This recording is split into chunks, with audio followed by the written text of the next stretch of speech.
Does the idea of networking fill you with dread and makes you think of sleazy sales guys and awkward networking events? That's what I used to think of.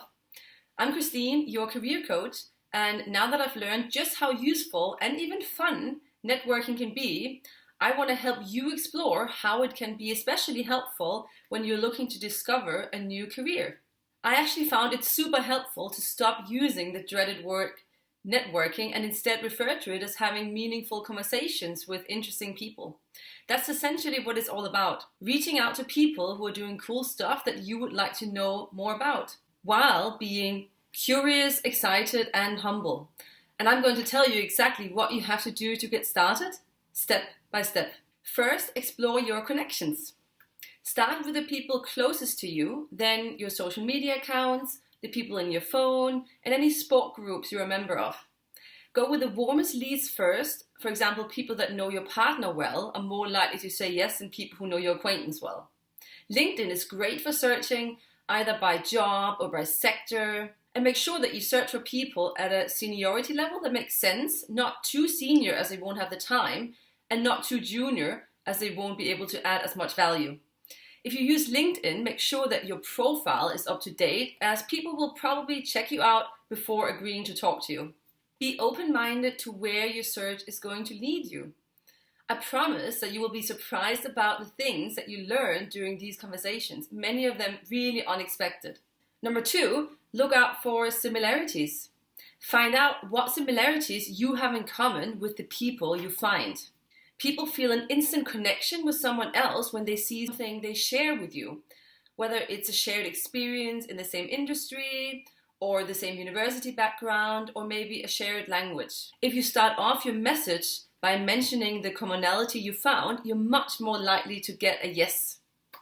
Keep the email short, sweet, and humble. Here's a simple script that you can use if you are reaching out to a cold lead. Hi Matt, I'm Christine, we're connected on LinkedIn, and I couldn't help notice that you work in the strategy consulting industry. I can see that you also graduated from Warwick University, as did I. What a small world.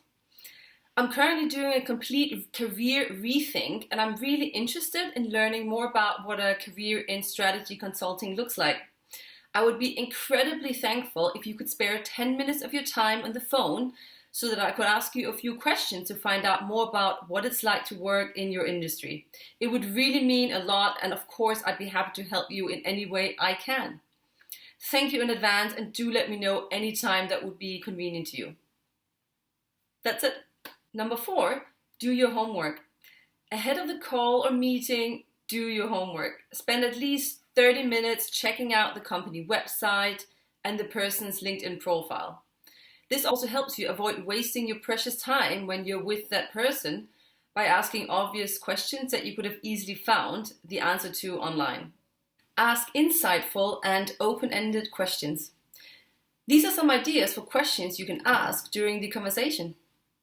What are the top 3 things you love most about your job or your company? And what do you dislike the most? What did you wish you had known before you started on this career path? Where do you see yourself going in the future? Are there different avenues that you are considering? Looking back, how did you get here? What kind of people tend to do well in your company or industry? What's the biggest career lesson that you have learned over the past few years? What about the biggest lesson relating to your industry? Can you think of anything else that would be interesting for me to hear? Given that I'm looking to get a lot more fulfillment out of my career, do you have any advice for me? In particular, do you know of any book or website or other resource that might be helpful? Do you know someone else that would be interesting for me to talk to? Number 6, get more referrals. This is what I mean about getting the ball rolling. Don't miss out on the opportunity to ask them whether they know another relevant person they could put you in touch with. Because this would be a warm lead, that person is very likely to also say yes to talking to you. And before you know it, you have a whole stack of interesting people to meet. Number 7, say thank you. If you're not sure, always be more polite than you think you should be. Definitely thank the person on the same day or the day after for taking the time to speak to you. You can also mention that you're taking action on one of the things you discussed with them. And again, let them know if you can ever help them with anything. Number 8, add value. This is what distinguishes a good networker from a great networker. What can you proactively do to help the other person? Is there an article or resource you can share with them? Or is there a person that you can connect them with?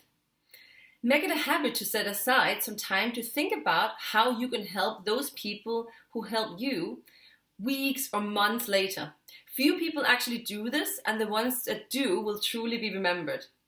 Doing this has the added benefit of making you feel good, which in turn will make you want to seek out and connect with even more people.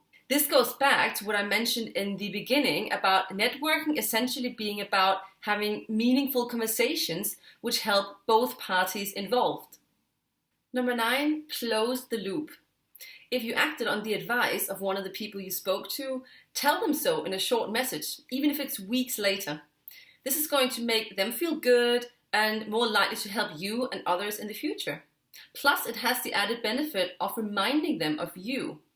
You never know if they thought of another piece of advice or another person for you to meet since you last spoke. So if there's one thing to take away from watching this video, let it be that networking is really about having meaningful conversations where both people benefit.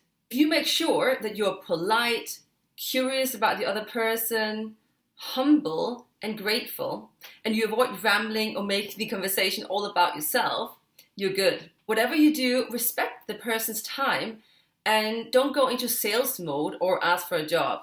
You'll find it enjoyable and learn a huge amount of valuable career insights that you could never hope to find from just doing online research. Remember to give back to that person, the very least by thanking them, and even better by proactively helping them out. Thank you so much for watching, and if you like this video, then do click the like button below. Make sure to subscribe to my channel. And I would love to hear whether you have a favorite tip when it comes to networking. I'm looking forward to seeing you in the next video. Bye!